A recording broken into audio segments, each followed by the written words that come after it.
All right, so I think we can go ahead and get started. So this is the Bike and Pedestrian Committee on November 20th at 6:30. Anya is not able to make it today. Francisco's traveling, and Amy's on Zoom. Everybody else is here. Should have put this actually on the agenda, but wanted to welcome Hannah. She's our newest committee member. Welcome. Her term technically starts in 4 days, but we're happy to have her here tonight. And we are also going to thank Mike and Sandy for agreeing to another term. So thank you for that. That technically starts in 4 days also, but doesn't change anything for you guys tonight. Sorry, it's Amy here. Welcome, Hannah. What's your last name so I can have it for the minutes, please? Hi, Amy. I don't know where the camera is. No. Is that it? Actually, There's one there and one. Oh, there. Okay. It's Valerie, Vallerie. Okay, so you're Jim Valerie that's dialed in. No, I think that's my husband just trying to be like really supportive. Oh. I'm gonna tell him. Hi, Jim. I don't know, babe, if you can hear me, but you could. I'll tell you about the meeting later. I was really excited to come tonight. That's great. Welcome to stay. Truly or not. Enthusiasm. Yeah, It's he's good. a member of the public, so we're happy to have him. Okay, so can I have a motion to approve the minutes from October 19th? Motion to approve? 16th meeting. Does any, Amy, I had one comment, oh, sorry, does somebody have a second? I was just gonna second. Thank you, Alex. I had one comment, the complete streets policy doesn't have to go to the RTM, I don't think, ever, but we'll confirm I that. wrote these Oh. from the last meeting. Yeah, so then they were wrong in September and I missed it, but I don't think the RTM ever has to approve it. It will go to the Board of Selectmen at some point, but we're not there yet. It's just, it's with DPW and the First Selectman's office. Okay. You did say something had to wait until after the election. I do remember that, but. I think just getting it to plan and zoning and Yeah, makes sense. because Okay. the commissions were gonna switch over and Yep. things like that. So that's the one update I had. I think I made that in the draft minutes. Does anybody else have any other comments or? Okay. So, Actually, if you don't mind, Yeah. you said complete streets policy, but we already have an ordinance. What?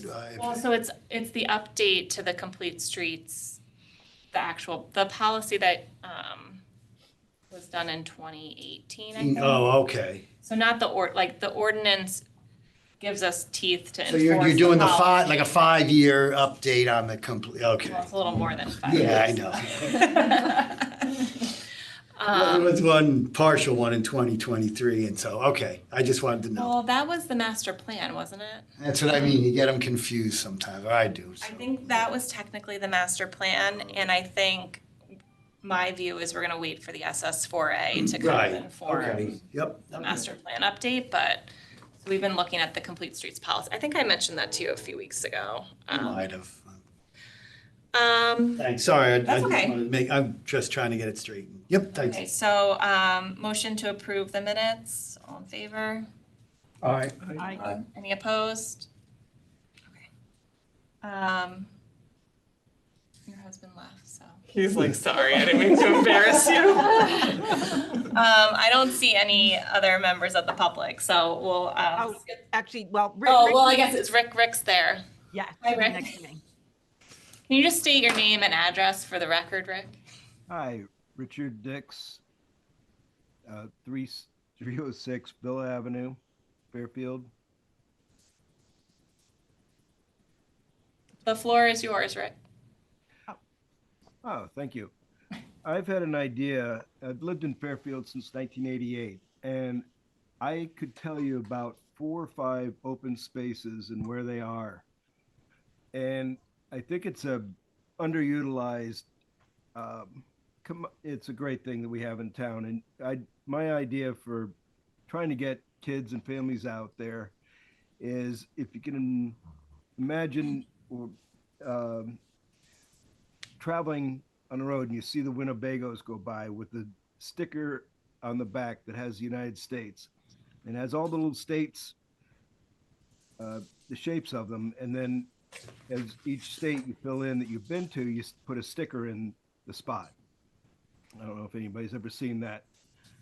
But my thought was to have something similar, a map of Fairfield, denoting all the open spaces and almost like a same sort of collectible sticker kind of thing, or you peel it off from the side and stick it on there. Something physical, but also that gives them an idea of the places to go. And then almost a treasure hunt kind of thing of things they could see at each place. But in doing a little bit of quick research, found that we have a Fairfield site that has a lot on it. And each one open space is individually denoted that has things that to look for, places to park, etc. And it's all there. So I was just trying to think of a way to coordinate it. And the original thought was to have the elementary schools, maybe their art departments or something, everybody try to do a little design for each sticker itself or something to get kids involved and want to say, hey, let's go walk these things. And now that I've heard there's a move to get some open spaces connected by trails, this the Greenway. And I was just at Bill Gerber's dedication of the tree on Mill River. And a few of those open spaces are going to be linked together by trails. So I was trying to think of something that would involve kids in town wanting to, go source these things out. And after looking at this site on here, it almost seems it would be probably to facilitate the thing at all, have almost a QR code at each one of the places. You take your phone out, zap that, and then you've got a trail map and all the various things you can see there. There's vegetation, there's animals, there's everything, right down to the open space at Ash Creek, talking about the sea life and seabirds and things. So it was short of trying to, well, I don't know. That's pretty much all I have. It's just a rough idea of something to involve kids and get out in nature and get out to these places and explore. Yeah, and when he and I were talking about it while walking the dogs, we're thinking maybe there's got to be like tons of Fairfield swag or Parks and Rec swag sitting around, right? Like, you go to 3 parks and you get a hat, or you get you get a designation of like junior ranger or something, right? Like they have those little plaques that you put in the front yard for the library for like ultimate reader when you read so many books, which makes it a little bit more involved, and we don't really have a budget, but Some sort of reward system. I love the idea. Yeah, before your idea, and actually talk about the project you're involved with, there was an idea several years ago talking about, we call it a passport, but it would do just what you're talking about. It would be a listing of all the open spaces in town. There are, on the website, just looked it up, there's like 15 locations ranging from Lake Mohegan to Ash Creek, you pointed out, and then some of the smaller places, Mountain Laurel, Springer Glen, Brentwood. Brentwood is 140 acres, so it's not small. Down to the areas down closer to the beach behind Mona Terrace there. And it's an intriguing idea. Now, those places are not centralized, and they're kind of spread all over town. So you hand that to a 9-year-old, obviously it needs to get mom and dad involved because there's a trip in a car somewhere, unfortunately. But it was an idea we never got it off the ground. I just wanted to share that we thought about it at one point, and it sounds like a fun idea, especially as you get into the Seems warm like weather months. Girl Scout and Boy maybe Scout now, like, too, but also. like we just did that walk on the 18th that I unfortunately couldn't make, right? But Francisco did, or whoever did that nice Canva, and there was a QR code to scan to sign up. Maybe we could somehow incorporate it all that way. Yeah, I think it also ties into what we're trying to achieve with, the Greenway. And that's going to be, this is going to be a multifaceted thing. It's going to take a time to get that grant done, to get the money, to get the planning done. But in the meantime, having something like this builds awareness. And I love it. I certainly relate. I've got the Winnebago with the the sticker of the country. So like, I know how compelling that is, at least for me.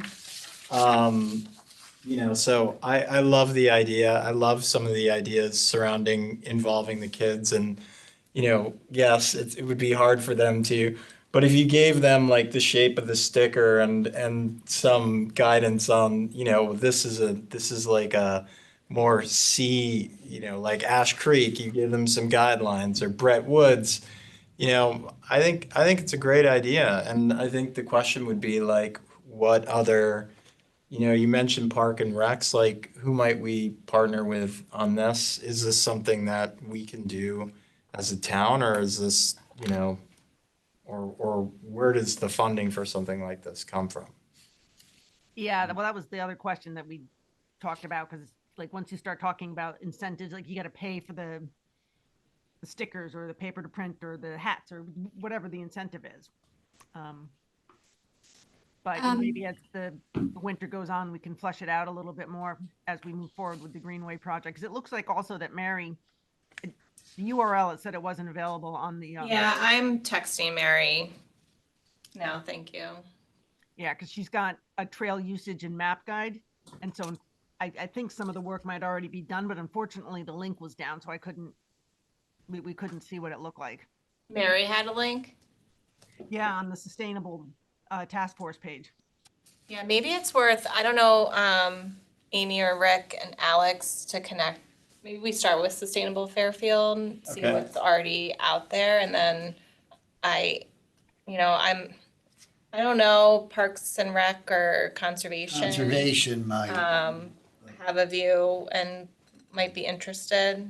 I'm not sure. It's a little bit of a reach. I mean, a couple of things. My ideas, if you don't mind really quickly, is the passport idea is a good one. If not, I know the scouts, for like every 20 nights of camping, you get like a quarter of a loop. And so if you did it with stickers rather than patches, because that'd be cheaper, you can say, all right, if you did one of these 3 hikes in this quadrant, then, and then you kind of get a loop. And if you complete all 4, you get the center sticker, to complete the thing. That might be an idea. If you don't do the trails, do you do bike routes, And then if you do bike routes or you associate with the school, they still have, although it's now very competitive, that $5,000 grant, Sarah. Yeah, That yeah. somehow, but if you use that as part of an education tool, I don't know if guess- that's something eligible. I mean, I'm just Oh, throwing. maybe. I mean, we could talk to MetroCog about that, but yeah, they closed the funding for December. And Yeah, they but they may kick it in they're for gonna next year. Open it up right. next year, Yeah. but. It's just maybe an idea if Conservation or Park and Rec don't have any funding, Yeah. maybe that's an idea We if you could tie it in with schools and whether it be Yeah. bike routes or a lot of the open spaces are at least somewhat within walking distance of a school. Yeah, that's Maybe you true. could do it that way. Just That's a different good- idea. That's a good idea.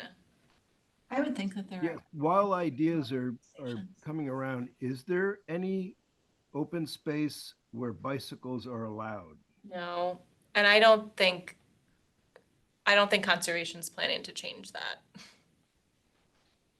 That's a, So the only place that there would be any opportunity for that would be on sections of the Greenway, right? I mean, not as it's currently, not as we're looking at it today. Oh, okay. Like I the thought- Greenway would be a walking trail to begin with, and then the intention would be to have like an alternate version of it, later down the line that would be the bike version. Got it. On top of our bike routes that already kind of exist. Right. Right. The Merritt Parkway Greenway, which we know is going to take probably a long time, that's something that would be like a shared use path that the bikes could go on. Okay. Any other comments on this? Yeah, I'll reach out to Mary and include Alex and Okay. Thank you, Amy. get something going. thank you all. Thank you. Yeah. In Philadelphia. Thanks for bringing it up. Philadelphia is a big city, but They do a great thing with like costume people who do like tell stories for different age groups and, you know, represent different types of people or, you know, different historical figures, and you get stamped after you do each one. My kids love that. But I'm sure we could, I gotta believe there's funding for an education program. Probably. And you know, like if you mix that, you know, I liked your idea of what the scouts do. Like if it's a sticker, if it's something else, if it's a stamp, if you encourage people to get that stamp in certain locations that are, you know, beneficial. You know, maybe it's you get them at Parks and Rec, maybe it's the schools, who knows? But like I love the idea. I think it would tie in really nicely to what we want to do with the Greenway and promotion. So yeah, let's see what we can do with it. Awesome. Bill, since you're in the room, do you want to give a engineering update? Sure. Just to let everybody know, Stratfield Road, that RSA project, and Kings Highway Phase 3, the consultant has incorporated public and town comments, so they'll be sending them to the state. You know, they included the bulb outs, the RRFBs, flex bollards, some separation buffers, the 5-foot bike route, bike lane, you know, that would be, I guess, still to be determined. So when they forward that with the next round of comments, then we would probably host another public information meeting, because there will be at the, I'll call it somewhere between what they call preliminary and semifinal stage. And then after that, if things go well, then hopefully they can go right into final design and construction. So it still might be a couple of months away, but we will have another public meeting on that. The Post Road jug handle, that one, the DOT is requiring something called an ICE, which is an intersection control evaluation. That's right near the circle here, if anyone doesn't know. So they've been going back and forth with the state on that, and then also with the 441 Post Road. I believe it was denied, or it was approved, but then there's an appeal somewhere, so it might be another year and a half. So trying to line up with a project that might happen and might not, it is a critical component, but that's what's holding that one back a little bit, but we're still going forward. It just takes a little bit longer. And Bill, I'm sorry. for 441, is that where the Circle Diner is? Yes, and I wrote that here, but I didn't, in the interest of time. Yeah, it's the Circle Diner and Just wanna make sure Hotel. I That's correct, very. There's two yeah, approved thanks projects. for- There's the original project and then 830G. So Right, presumably there will be something there. yeah. And then Southport, the final submission for a Grassmere and Post has been submitted to the state. So we're hoping to put that out to bid in the winter and then start that one probably sometime in May. That's the one that goes pretty much from Shoreham Village Drive to Grassmere on the Post Road. It goes a little bit to the Bridgeport line. There's also a proposal for 1 and 59 Post Road. So again, same thing. Our plans were a little different than theirs, so we're trying to line them That up. one does have a bike lane, right? That one is the road, it's a little different of the road diet than what's here on Route 1 in Southport. That one has 2 lanes and 1 rather than the middle lane. And that was, the state insisted on that, but we go from 4 lanes to 3, which obviously reduces the pedestrian crossing, and it does enable, by losing the lane, which is roughly 12 feet, we're able to put in bike shoulders or bike lanes, yeah. So for that one, is where you're doing 3 lanes rather than 4, the width of that 4th lane is becoming a bike lane, or? Basically, there's the 3 lanes there's 2, if I want to get it right. I'm 99% sure it's 2 lanes going to Bridgeport, eastbound or northbound, and 1 lane coming southbound. Because you kind of funnel into 1 lane at the circle anyway. And then with the leftover space, there was room for the one area for some parking, but they also have they have the bike lane and on both sides, if I recall. So it's not protected? No, if it is, it's got it's only got like a 2-foot. Oh, yeah. Sure. Wow, okay. for that I'm one. gonna put The one for Stratfield though, while we're on that subject, there were areas where it's 4 or 5 foot separation. Some areas are 2. And then wherever there was no separation, fingers crossed, we're actually proposing bollards, because it's not the whole road, it's only gonna be sections. Bollards, there, on Route 59, where there is no separation. And, pushing the envelope a little bit, see if the state can approve that, so. It's flexible type. Yeah, flexible bollards, thank you, yep. Let's see, and then one other thing, which, I'll leave it up to you want to discuss or not. But just to because I think it was on Moms of Fairfield, and I apologize, I missed the meeting there. But basically, there's a narrowing of the roadway at Stilson. It's such a wide intersection. And just to let everybody know, and I'll be putting an email out to the First Selectman's office. But basically, it's a drainage project because the house nearby got flooded at least twice in the last 5 or 6 years. The house on the corner. Yeah, the house on the corner, that's below the street. The subdivision contractor he was gonna complete that as part of the project, but we switched where we had him go up Stilson and do some drainage improvements and some curve improvements, and the DPW agreed to do that section. And then, so we're improving the storm system. The contractor, as I said, did most of the work outside of this last piece, which was a swap of duties. We're reducing impervious surface area for MS4 or environmental reasons. The state wants us to try to reduce 1% in town of impervious surface and disconnected surfaces. And then lastly, anybody that uses that crosswalk, and I'm gonna make up the number, I wanted to get you the real number, but I will in the email that I'll send. But if it's like 80 or 100 feet crosswalk, well, now it's only gonna be 50 or 60 feet of crosswalk. So is that like, there are cones and stuff? there? Right, yeah, right now that's like a demonstration right now of just, So that's gonna be sort of like filled That- into the, that will be the pavement where the cones are. I think the cones might be a foot. Yeah, I'll double check that. It'll be grass with a small section of the sidewalk Are connection. you gonna connect, because the sidewalk Yes. then goes to the open space eventually? Well, right now, for that corner, we're just doing a connection there, but I mean, I think that's great. eventually, yeah, it would make sense to, if it's not there, that should be one on our radar. Well, filling in, or sidewalk extensions, we call it, or filling in a gap where to take it to the open space. If not, at least you can go towards the bridge and still access that. But it'd be nice if we could provide a loop.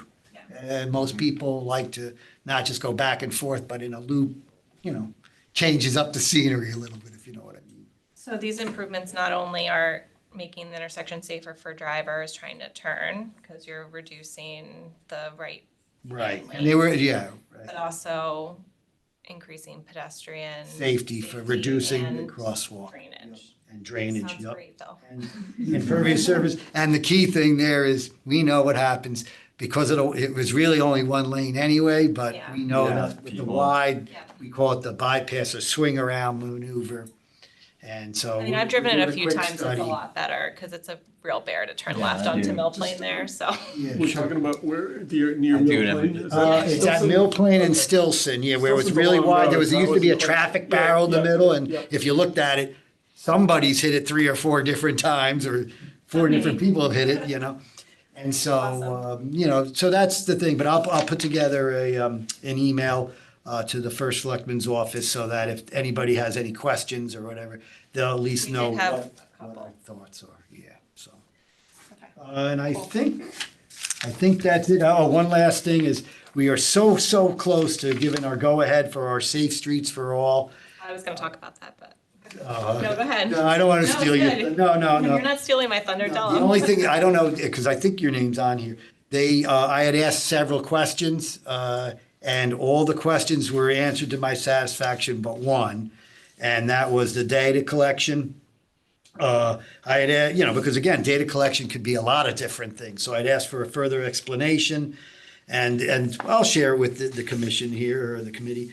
The data we plan to source available street level data from open sources, OpenStreetMap and other crowdsources platforms, and engage in local, state, MPO, and federal agencies to explore additional data sets, resident reports, because there would be plenty of public informational meetings, obviously, police records, etc. This data could include statistics from the FARS crash database for fatality and serious injury crash data, and the smart location database from the EPA.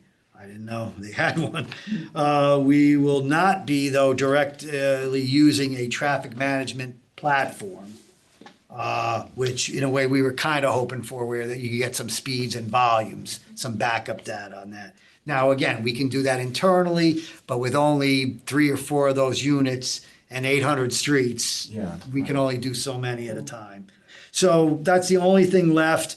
There's a couple of different approaches, kind of wait and see what they have. When they had the public information meetings, they'll do I'm going to assume they're going to do a 50% like submittal, and then before they get too far, it could be even 30%. I'll have to double check, but 30 to 50%.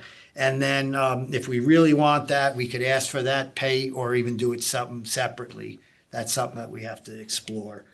But that's what they're doing. They're going to try to do transit connectivity for points of interest, intersection configuration, risk-related variables, pedestrian and cycle level of stress. That's a new approach that they're providing. They'll do some Stress? cyclist level, pedestrian and cyclist level of stress. That's not a term I'm familiar with. Yeah, that's as I said. That's why I said it's a new approach. So maybe that's something. I don't know how they quantify that, or if they're gonna. They're basically maybe saying they're gonna record the public meeting. I feel like I could. Remote data collection, some video analytics. So that's what they propose. But I'm assuming probably Friday, if not Monday, we would give them the go-ahead to start, and they'll have a kickoff meeting probably in a week or 2 after. That's great. And then let so us you'll know. be able to, because I'm sure you'll be invited there, you'll be able to then, report back on how the kickoff meeting went. Yeah, and then if there's stuff that you think, anticipated need you think that we can help with, like. Oh, yeah, that is gonna. Like, just let us know and I'll ask for help from everybody to help. Yeah, they specifically did mention on one of the things that they're going to be, quote, interviewing or having a discussion with the Bike and Ped Committee. So that might be one of their 12 meetings that they have. So certainly anybody has any ideas or areas, whether it be pedestrian or cyclist improvements. And then keep Bill, them is in there mind. data that we'll be sending them? Because one of the things on the Bike Ped website, we have this resident input tool that goes to a Google Sheet, but it is there's a lot of complaints and information, like perspective in there. It goes back, I think Sarah Roy started. I was just going to say, I remember one about 2 or 3 years ago. Yeah, we still have it. I still look at it Sure, from time to okay. time. And I've sent Mega a couple of trends and Yeah. stuff that have come up. But I would love to get that into their hands too. Sure, okay, yeah. That's They're appropriate. going to analyze existing data. And so that will be a key component, because obviously I have some speed studies that the police department had done years ago. Unfortunately, it's probably anywhere from 5 to 10-year-old data, but I mean, at least it will show them some of the spots where the police issued a lot of tickets or had some issues. And then maybe some spots that, oh, wow, that was surprising. It's low, and then see what happens if they've gone up, Sometimes the speeds go up or volumes go up, so. All right, sure. Oh, sorry. Who's the consultant again? CARP, KARP. Almost sounds like that radio show. Solo, or are they doing it with? No, they have several, yes, they have several, right. Yeah, they have several sub-consultants And involved. CARP is doing the public engagement, or? I believe they're doing it with one other entity. I can't remember, but if you really want that information, we can provide it for you. I can find out what. Oh, okay. It's not urgent. I was just, But the name skipped me, but that one company is like nationwide renowned.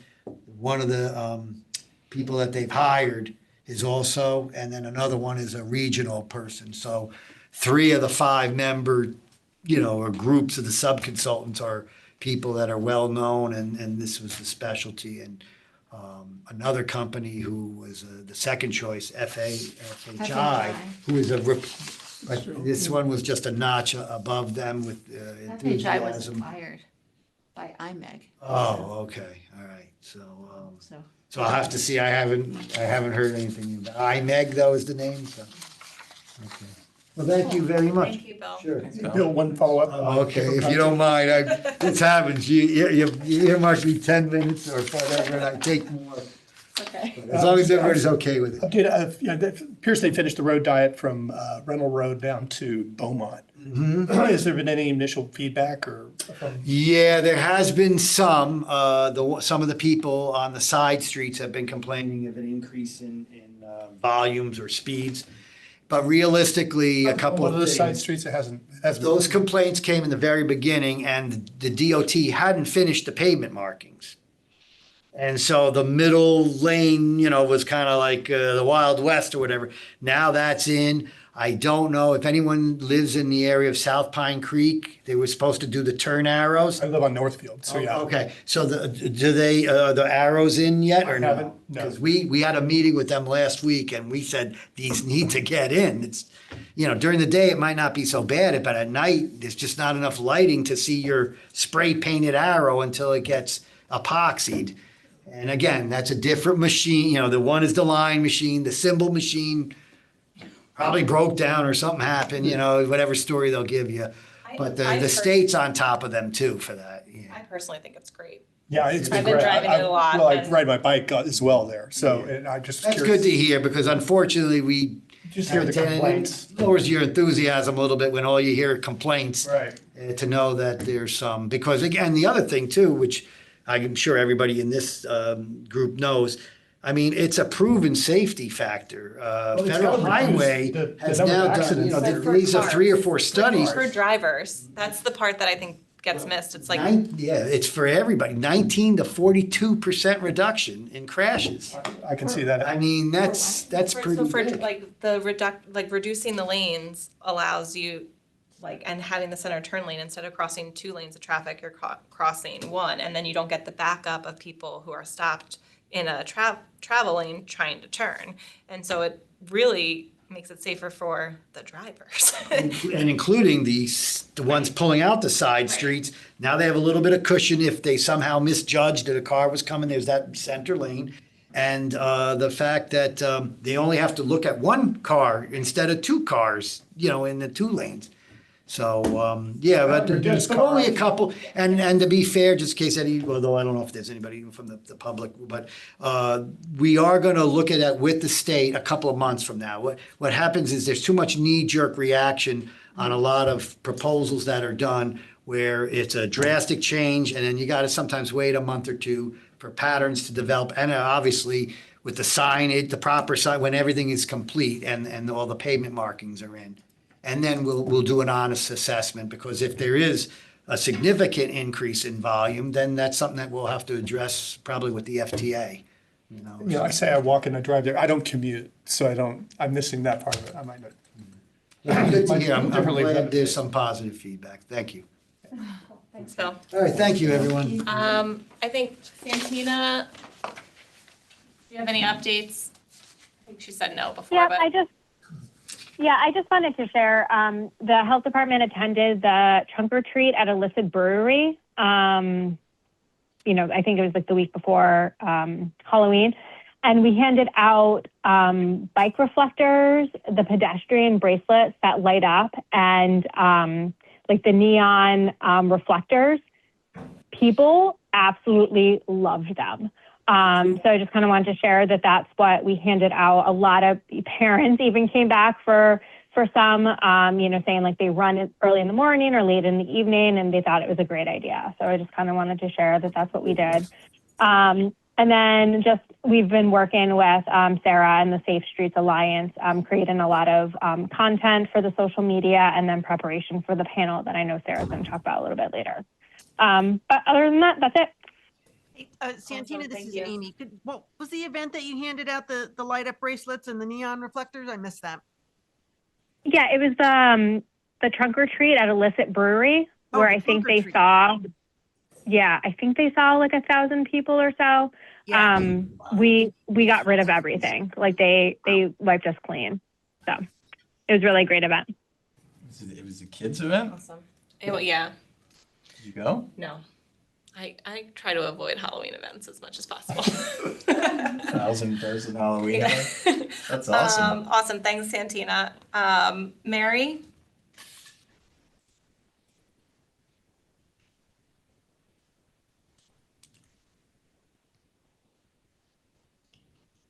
I think Mary's there, but we can come back. Okay, Mary, feel free to chime in when you're ready. Moving on to the chairman's report, the main thing that Bill gave an update on the Safe Streets for All grant, which is awesome. That's moving forward. And then the other big thing is that Santina mentioned, so the Fairfield Safe Streets Alliance, which for your benefit is a collaborative group of town officials, police, fire. We have bike ped representation that's working on the Road Safety Starts With You campaign. So we've been working through, I guess it started sometime last winter. We've been working through the summer. We're going to continue it through the fall and the winter and the spring. And the idea is over time, we'll be able to just kind of reuse some of the same content and things like that. We are hosting, I mentioned it last month, an e-bike panel at the library on December 4th at 7. It's really geared toward parents and their children who either want to buy the bikes or have the bikes to try and communicate some of the risks and dangers that are associated with them, so people kind of are aware of what kids are capable of doing to modify the bike so that they can go in excess of speeds that they're intended to, and also just to share some different perspectives. Like e-bikes in town are kind of a pervasive issue. We get a lot of complaints about them. The police get a lot of complaints about them. So just kind of trying to educate the community on what they are, what they're capable of, so that people can make decisions that are right for them. My perspective personally is like we don't want to totally villainize electric bikes because they're a good source of alternate transportation for people who do not have cars.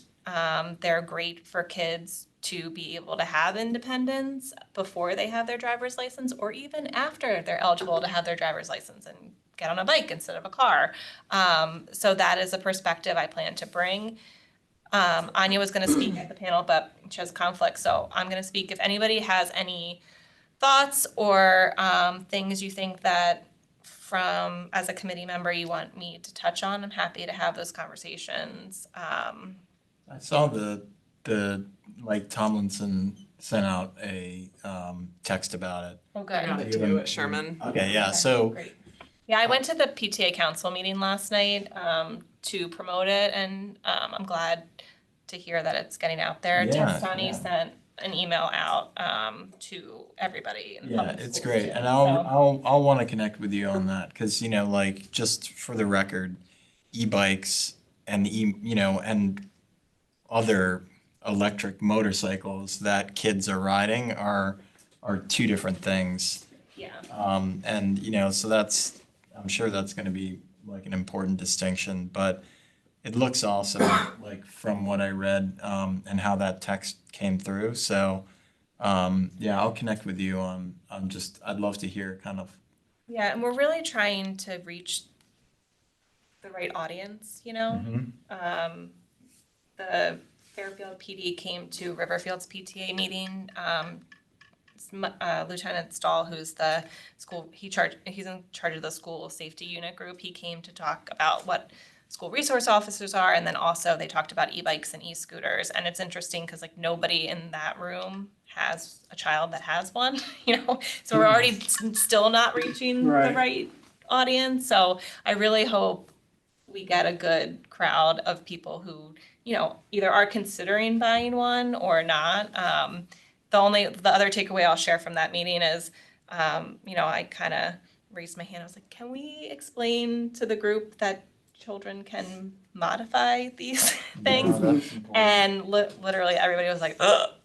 Nobody really knew, you know, and elementary school is different. Like maybe a lot of these parents don't have older kids yet, but it was kind of surprising to me how surprised everybody was that they can be modified. So it should be a really good conversation. Everybody is welcome to attend. You should register on the library. Yeah. Do you know how many, like, have you been in touch with the library? Are they the one who are tracking registrations? They're gonna track registrations. Right now, like there's a cap on the library room, so at some point we will have to turn off the registration. But I think the plan would be to potentially run this again in the spring if there's a lot of interest and if it goes well. And So this is just an aside. And just to add, if I may just add, we're going to try to live stream it and record it as well. Great. I was trying to kind of. Sarah? is I that Mary? finally learned how to unmute. Yeah, I couldn't figure out how to unmute. All right, let's let Adrienne finish her thought and then we'll come back to you. I have one very quick thing. I was overseeing someone at my work who was trying to kind of come up with an idea for a panel discussion at a conference. And for reasons that have nothing to do with what she initially proposed, we're not moving forward. But she did write an initial proposal,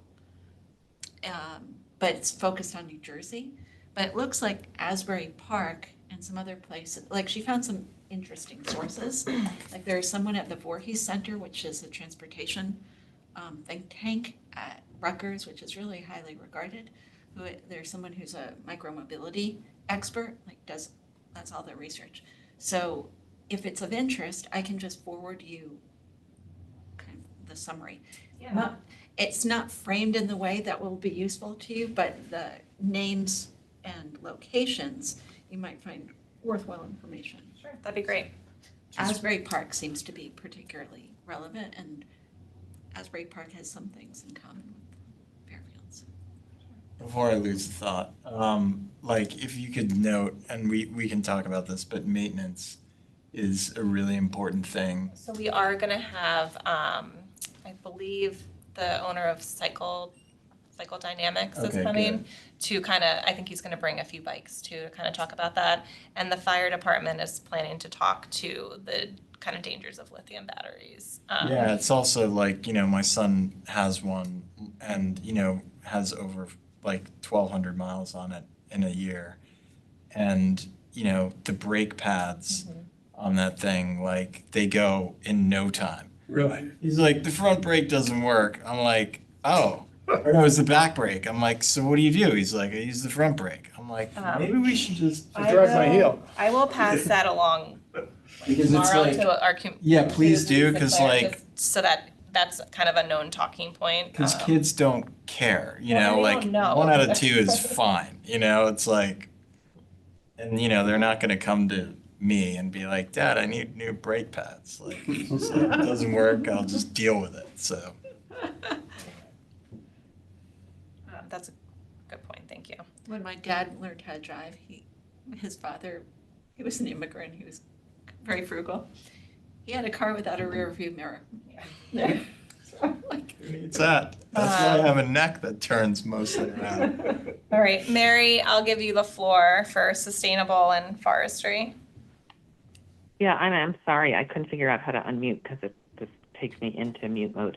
And I wanted to just say about the event that if you have anything that we can amplify, because we have quite a lot of people on Instagram and Facebook for Sustainable Fairfield, that I can ask Rabab to put that out there. Or if you already have Instagram or Facebook, she can amplify it that way. Yeah, so Lisa Claire is putting it out through the town. I think there's a save the date out there already, and then I don't know, I'm trying to do less on social media, so I took Instagram off my phone. So I don't know if it's been if it's been posted yet with the new No, flyer. it hasn't been posted yet, just the save the Okay. date.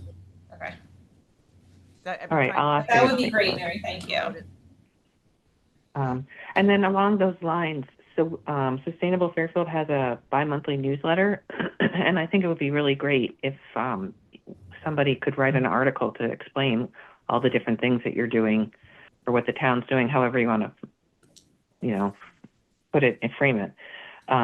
We just did our November, December one, so it wouldn't be till our January, February newsletter, and it goes out every other month. So if you want to be in there every time we push it out for a year, that's absolutely fine. We'd love to have it. Okay, that would be great. I think we should consider that. Definitely. And so back to the reflectors, we I don't know, it was a bunch of us. It was like Sustainable Fairfield Forestry, Green Teams. It was like anything sustainability. Lisa Claire gave me the bag of all the reflector hand wristbands and stuff, and it was right before Halloween. So the parents were super excited. They were going to give them to the kids for trick or treating, but then some people said, they're runners or whatever, and they were very excited to have them. But we gave them all away along with all the candy, of course. And we got a lot of people to sign the pledge. They were very excited to hear about it and very supportive. And they also filled out a lot of raffle tickets. So they were that was a big positive thing. In terms of forestry, we have a tree planting program, and with the new line of sight restrictions that they've given us, we have planted half the number of trees that we normally plant in the fall. So we're planting far less trees because we're staying away from corners and driveways, and we're trying to be very careful about all that. So it kind of looks a little funny on some, like my neighbor has a whole swath of trees and then it just stops sort of in some odd way, but he's on a corner. So that's kind of why. So we are honoring that new line of sight restriction.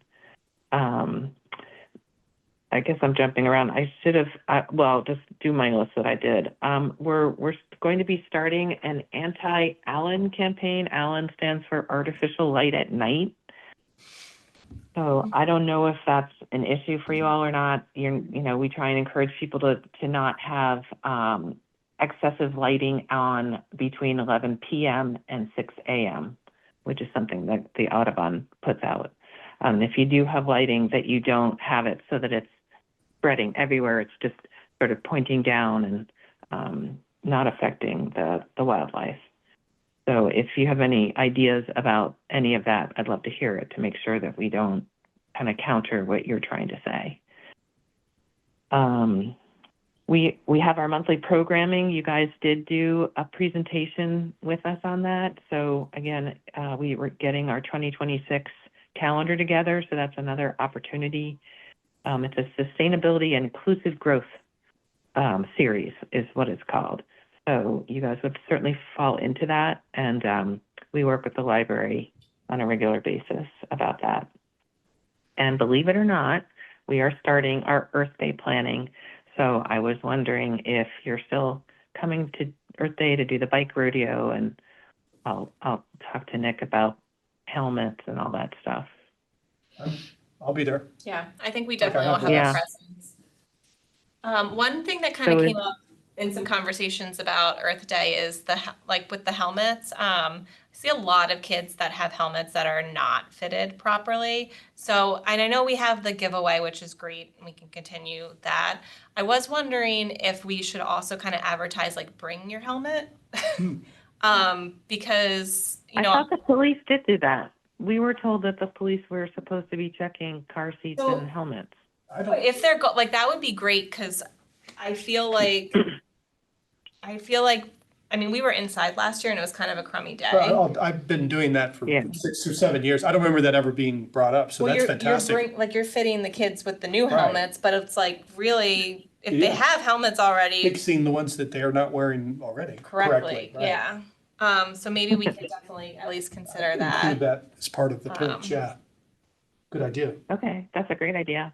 And actually back to the helmets and the e-bike discussion, I was having lunch outside with a friend who's a nurse, and she was getting very upset and saying it's not okay to just say they need to wear a helmet. They need to wear something more than a bike helmet if they're on an electric vehicle, because they go faster than they can go on a bike. So I don't know. I've seen a lot of material where it says, you know, you need to wear a helmet, but I think it's not me. My health professional friend said that it needs to be explained that it has to be more, be able to take more impact. So I'm just conveying what she told me, but that might be something to brought that consider. up before. I think I mentioned that to Santina to see if there was like a health like if there's some sort of, Santina, does that ring a bell? I think, like, I kind of agree, right? Like a motorcycle helmet is different than a regular bike helmet. But I don't. Yeah. I feel like after one of those meetings, Emma and I did some research. Let me go back and through my emails and let me see what it was about. It kind of does sound familiar. So I will get back to you on that. And I don't know, we should probably ask, maybe after you do that, we can ask the police department, because I don't know like what's enforceable, like what the law actually says. So Yeah, they don't do a I don't think lot. they enforce helmet. They don't. No. I'm just happy to see something on a kid's helmet. Yeah, and honestly, I think when it comes to these types of things, this goes back to like the different classes of e-bikes. You know, there's class 1, 2, and 3. 1 and 2 are capped out at a certain miles per hour. 3 is faster, I think, which tops out at 28. But, you know, the other thing is then there's like a whole nother category of like electric motorcycles or electric bikes that go, you know, that are not intended for street use. And they go a lot faster. They'll go like 45 and they can be modified to go a lot faster. So, you know, and I do see some of those kids wearing like motorcycle helmets, or no helmet. But you know, like when it comes to this discussion, the panel discussion that's coming up, you know, like when we talk about the distinction between the different classes of what is an actual e-bike, it has pedals. And then there are these other things that your kid may have, and if they're gonna ride this, you know, like make sure they have, you know, I think that's the thing, as you were saying, it's not about like shaming what's right, what's wrong, but just making sure that parents are aware, like they should be wearing a different class of helmet, a motorcycle helmet. Okay. All right, thanks, Mike. Take care. Bye, Mike, thanks. Happy Thanksgiving. Oh, it's Mike that I'm working with for the bike rodeo, right? Yes. Yeah. Okay, just wanted to make sure, because I keep wanting to come and see you all in person, but I have a board meeting on Zoom that ends exactly when you start, so I'm kind of stuck doing it this way. Sorry, I'm not trying to be Sorry. antisocial. We appreciate you taking the time to join us, so. Yeah. Are we? So just in general, if there's anything that we can do to help promote, to talk about what you're doing, my dream is to do, the Nature Conservancy has a 10-minute walk to a park campaign that I would really love for Fairfield to get on. And we're trying to get more little parks around. And since we're doing all these, you know, ways that people can walk or ride their bike or whatever, I think that they can kind of go hand in hand. So, you know, we're trying to get, from our perspective, we're trying to get people out and enjoying nature. And, you know, sort of relates to what you all are doing. So anything that we can work together on that would be wonderful. Yeah, I think this is next. Amy. I'm not sure if you were on earlier, but we had public input about creating like a passport, you know, like a parks passport for Fairfield, building on the work that you've done on this, on all of the different open spaces, the trail and usage guide, et cetera, et cetera. So I was actually going to be reaching out to you tomorrow to introduce you, and then maybe we can coordinate with Alex there on a way, because that 10-minute walk to the park campaign sounds like it would fit right in with that. Yeah, I was gonna say that Right. too, and not to volunteer Francisco when he's not here, but he might want to be part of those Yeah, conversations. he So should be. we might want to ask him if it's of interest to him. Because I do think that could be something that when we start to talk about what we want to focus on in 2026, it sounds like there's a lot of interest from the committee members on Like things like that. community events Yeah. around our open space. So, oh, good. One thing that we've gotten stalled on that actually, now that I think about it, might be very of interest to you is we're trying to do a greenhouse gas inventory, and we get a baseline, and then we can do campaigns to decrease it. And so, encouraging people to walk and bike more obviously would be part of that. So we're stuck on vehicle miles traveled, which if you if you could see the data that is kept on cars, people you don't pick like a manufacturer, people actually type in. So you wouldn't believe how many times different ways the word Ford is spelled. So when you're trying to look at all the, Ford's, whatever, I don't know anything about cars, but like Ford model this or that from this year, because the EPA gives you the gas mileage that those cars get. You can't do that because the data is so dirty. It's just so messy. So that's why we've been stuck. We can't figure out how to clean it up without spending hours and hours on it. But we have done everything else. We're now going to have to redo it because it's been a whole year, maybe two. But does that seem of interest to you to, once we get a baseline and we start a campaign to try and reduce greenhouse gas in Fairfield, would that be something you'd want to work with us on? So basically you get a baseline of how much greenhouse gas like you use as a family or an individual, and As a town. Oh, as a town. As a town. Okay. So then I And then think set some we would have targets. some like community events to promote other modes of transportation. Is that kind of what you're thinking, Mary? Yeah. So, for you guys, it would be the transportation. We also have, energy use of other ways of things. So I think there's like 6 different categories that we've kept track of. So, we work with UI and Yankee Gas or whatever they are. And then the different buildings and how much they use to do, to heat and cool. So obviously you guys would be the transportation focus, which is one of the highest percentage-wise of greenhouse gas emissions for Connecticut. So I think we can probably have some additional conversations on that. Okay. I mean, I guess your focus on getting people to use bikes and walking doesn't translate into reducing greenhouse gas emissions. That doesn't factor in to your messaging or your thought process. I think it's an outcome more than an input. I mean, I think, we all strive for that as an output, but it's not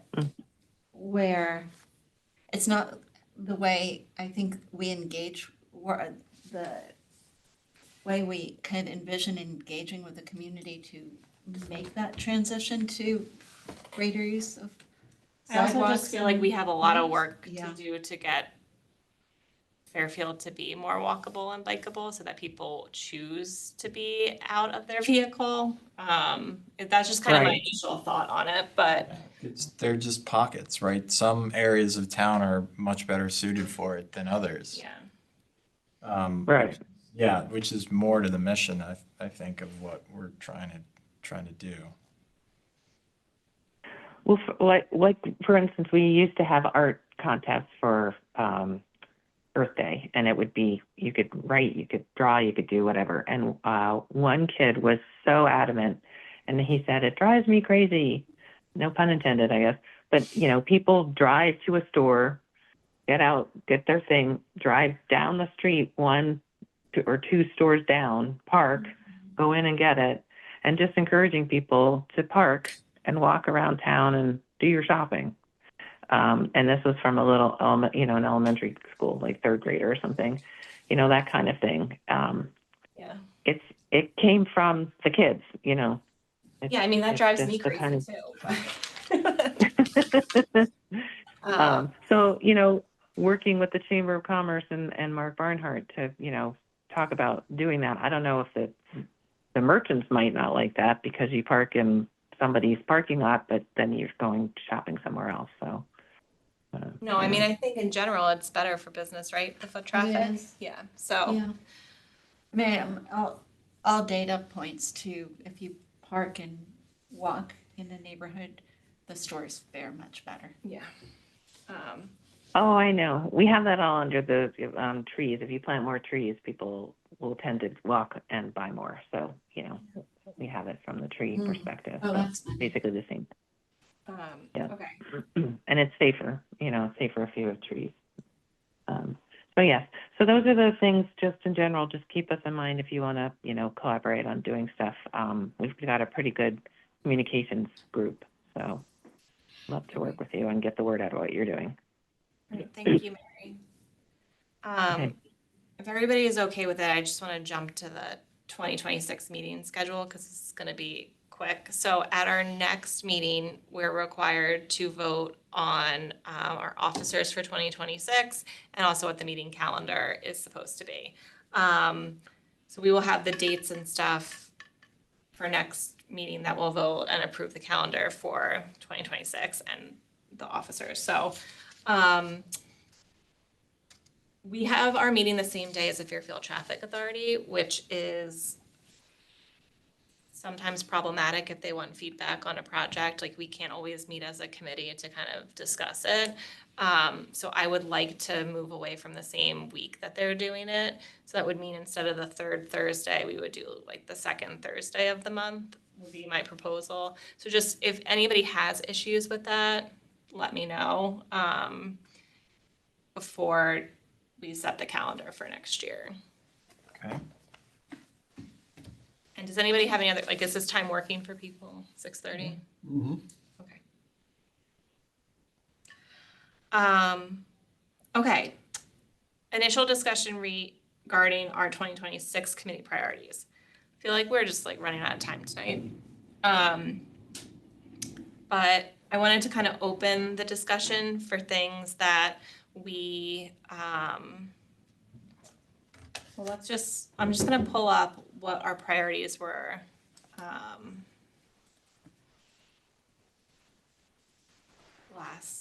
Sorry now. Excuse me.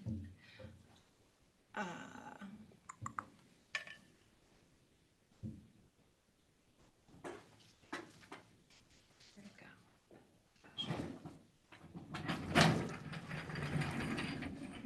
Up here.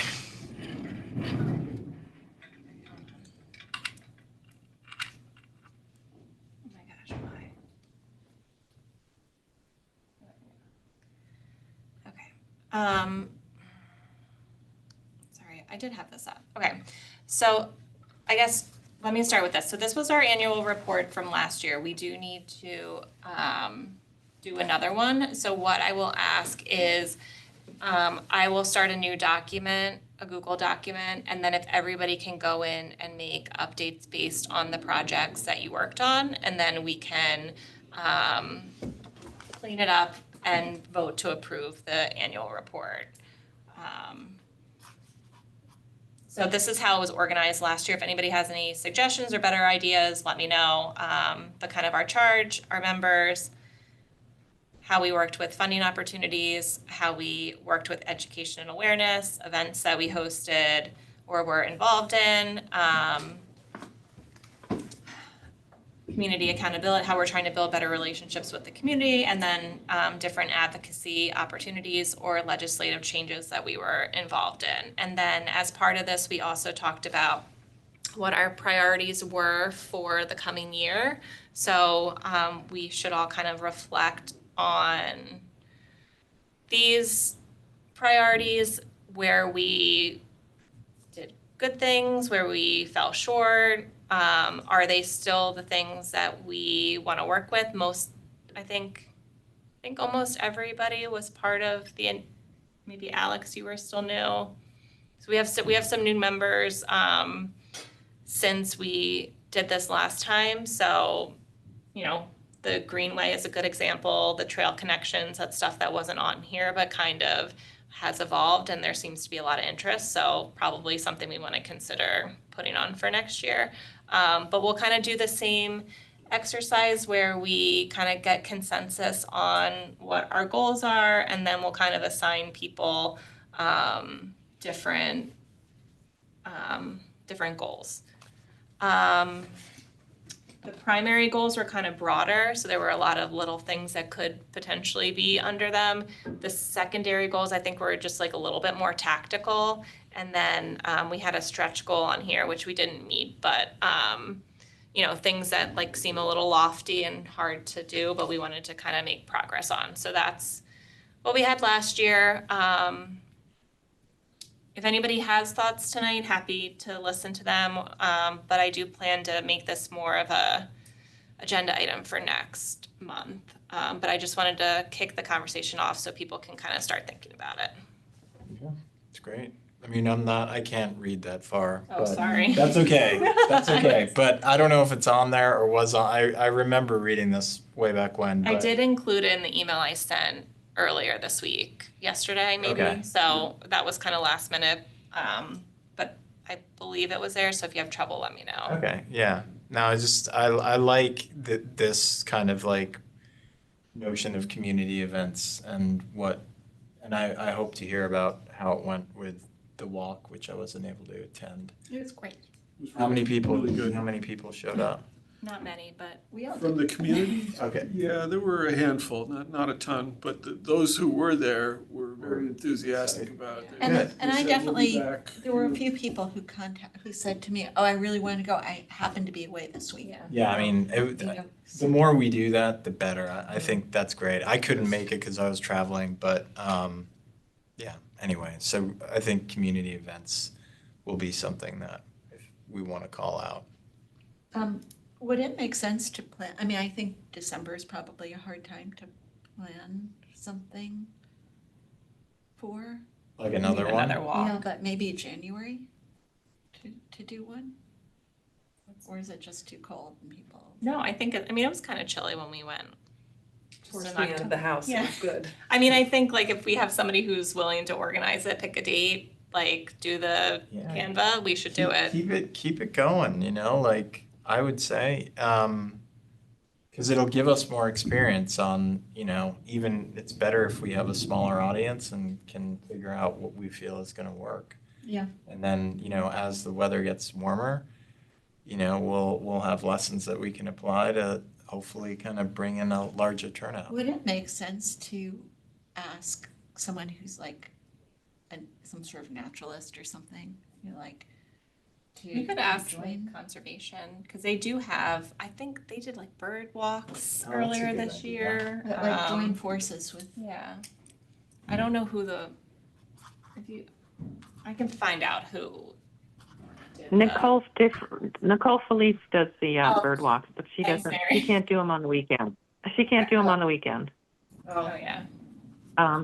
I do seasonal tree walks, and we move Yeah. around. We move around. We're at Southport Park this time around, and we're going to move to Oaklawn next year. This is like our 4th year doing it. Next year will be our 5th. So we do those a lot. So there's not a lot naturalist-wise to see in the winter because everything's kind of dormant. Yeah. It's a little hard.